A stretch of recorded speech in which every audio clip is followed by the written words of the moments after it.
और मशरिक़ वुस्ता से इस वक्त बड़ी खबर आ रही है। जिस बात का डर था वही हुआ है। आपको बता दें कि मशरिक़ वुस्ता में जंग तो पहले से ही चल रही है। मशरिक़ वुस्ता में हालात तो पहले से ही एक तरह से बहुत ज्यादा खराब थे, क्योंकि इजराइल और हमास के दरमियान पहले से जंग चल रही थी। लेकिन आज इजराइल ने ईरान पर अटैक कर दिया है और इस वक्त की सबसे बड़ी खबर आपको बता दें कि ईरान ने पलटवार किया है इजराइल पर। जी हां, 100 से ज्यादा ड्रोन के जरिए इजराइल पर हमला ईरान ने किया है। इस वक्त की सही और बड़ी खबर आप तक बताते चले, बाकायदा आईडीएफ ने यानी इजरायली फौज ने इसकी जानकारी दी है। आईडीएफ ने कहा है कि ईरान ने इजराइल की ओर 100 ड्रोन दागे हैं, यानी ड्रोन के जरिए से अब ईरान ने पलटवार किया है। इजराइल ने कहा है कि ईरान ने उसकी ओर 100 से ज्यादा ड्रोन दागे हैं। आपको बताते चलें कि इजराइल डिफेंस फोर्सेस ने भी बाकायदा आईडीएफ ने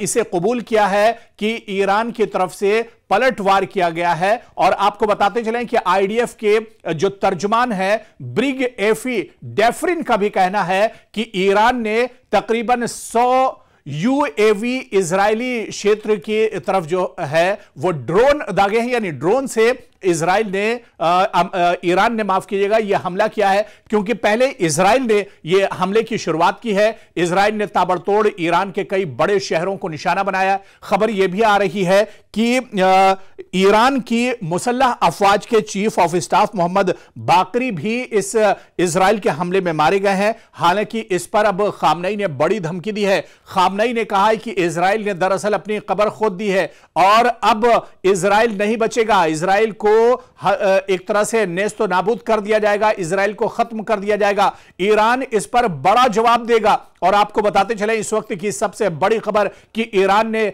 जवाबी कार्रवाई भी एक तरह से शुरू कर दी है और शुरुआती तौर पर ड्रोन से यह बड़ा हमला ईरान ने किया है। तकरीबन 100 से ज्यादा ड्रोन एक तरह से वो मारे हैं ईरान ने इजराइल की तरफ। और यह बड़ा हमला आपको बताते चले कि आईडीएफ ने भी इसे कबूल किया है। आईडीएफ ने भी माना है कि यह बड़ा हमला है जो ईरान ने पलटवार किया है। और आपको बताते चले कि इस हमले के बाद अब खामनई ने भी, आज जुमे का दिन है, खामनई जुमे की नमाज में और रिवायत के मुताबिक वो जुमे की नमाज से पहले जो खुतबा देते हैं, आज उनके खुतबे में जाहिर सी बात है इस हमले को लेकर तमाम चीजें शामिल होंगी।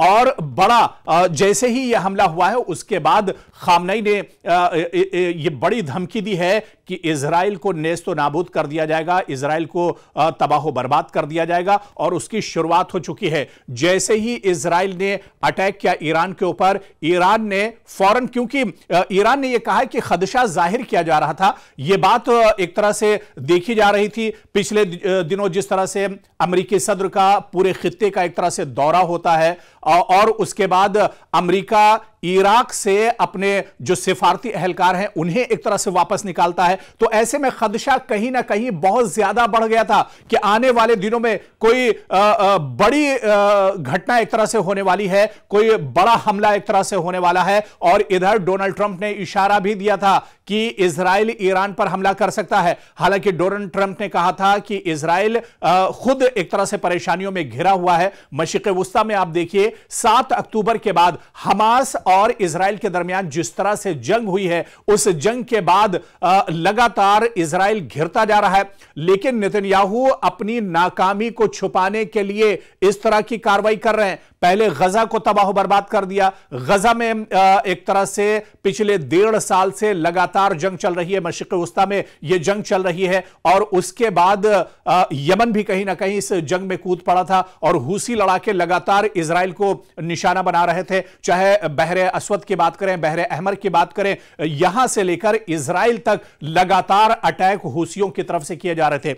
और दूसरी तरफ अब आप देखिए कि ईरान पर इजराइल का यह हमला कहीं ना कहीं अब मशरिक़ वुस्ता में एक बड़ी जंग एक तरह से भड़क उठी है। और यह भी कहा जा रहा है कि तीसरी आलमी जंग की एक तरह से शुरुआत हो सकती है अगर यह जंग आगे बढ़ती है। अमेरिका भी अगर इस जंग में कूदता है, क्योंकि शुरुआती तौर पर अब इस पूरे नक्शे को आप देखिए, पूरी जो सिचुएशन है आप इसे देखिए कि सऊदी अरब ने भी पूरे इस हमले की मजम्मत की है। क्या अरब ममालिक ईरान के साथ खड़े होंगे? क्योंकि पिछले कुछ दिनों में देखा जाए तो ईरान और सऊदी अरब एक तरह से करीब आए हैं, ईरान और सऊदी अरब के दरमियान कुर्बत बढ़ी है। ऐसे में क्या सऊदी अरब भी ईरान के साथ इस जंग में आ सकता है? क्या जो पड़ोसी मुल्क हैं ईरान के, जो इस्लामी मुल्क हैं, वो क्या ईरान के साथ इस जंग में आएंगे? यह देखना भी बहुत अहम होगा। या फिर ईरान खित्ते में तनहा पड़ जाएगा?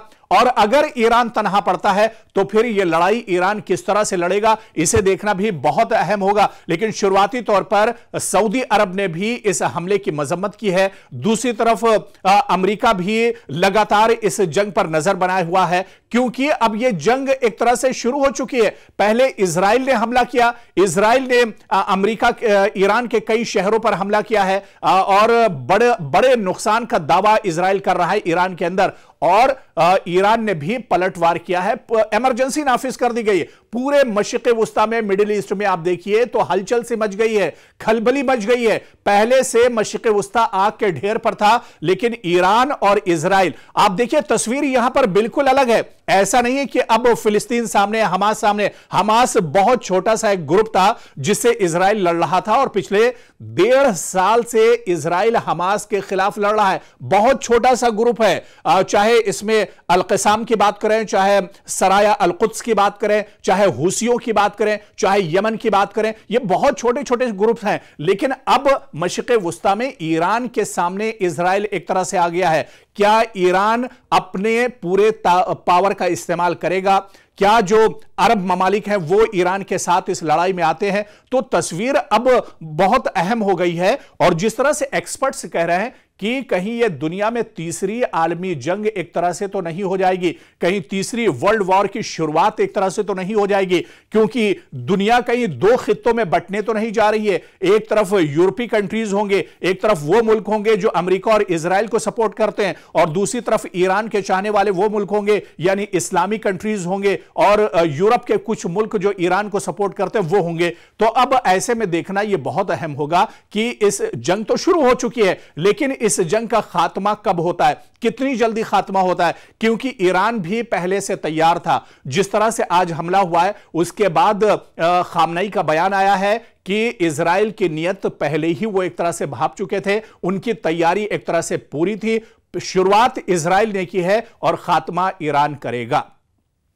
यानी क्या आने वाले दिनों में अब यह जंग एक तरह से मशरिक़ वुस्ता में बढ़ने जा रही है? क्या इस जंग के जो नतीजे हैं वो तीसरी आलमी जंग की तरफ एक तरह से बढ़ेंगे?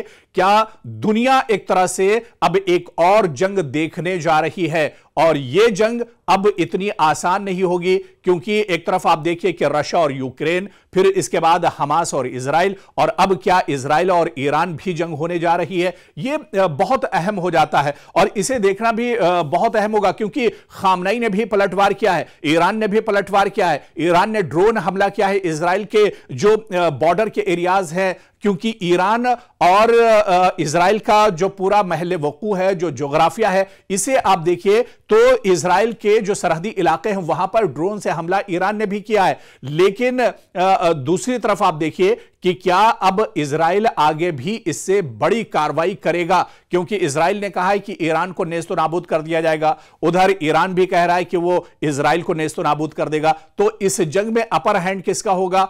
कौन ये जंग एक तरह से जीतने जा रहा है? और इस जंग में मशरिक़ वुस्ता में आने वाले दिनों में क्या ये जंग का दायरा एक तरह से आने वाले दिनों में बढ़ेगा, इसका सर्किल बढ़ेगा, और भी जो छोटे छोटे ममालिक हैं वो एक तरह से इस जंग का हिस्सा बनेंगे, क्योंकि यमन इजराइल पर हमेशा एक तरह से ललकारता रहता है। फिर फिलिस्तीन, हालांकि उसकी ये हैसियत तो नहीं, इतनी बड़ी हैसियत नहीं है, लेकिन आप फिर वहीं मशरिक़ वुस्ता में देखिए मिस्र है, कतर है, सऊदी अरब है। इस तरह से मतलब आने वाले दिनों में इस जंग की तस्वीर क्या कुछ होगी यह देखना बहुत अहम होगा। जंग तो अब छिड़ चुकी है, अब इजराइल का जवाब ईरान भी एक तरह से दे रहा है, और इस जंग में आने वाले दिनों में क्या कुछ होता है इस पर भी लगातार हमारी नजर बनी रहेगी। और इसके बाद जो रिपोर्ट हम आपको देंगे उसमें इस मशरिक़ वुस्ता का पूरा जो महल वकू है उस पर भी हम बात करेंगे, जोग्राफिया पर बात करेंगे, ईरान की जो एटमी और हथियार की जो ताकत है उस पर भी बात करेंगे,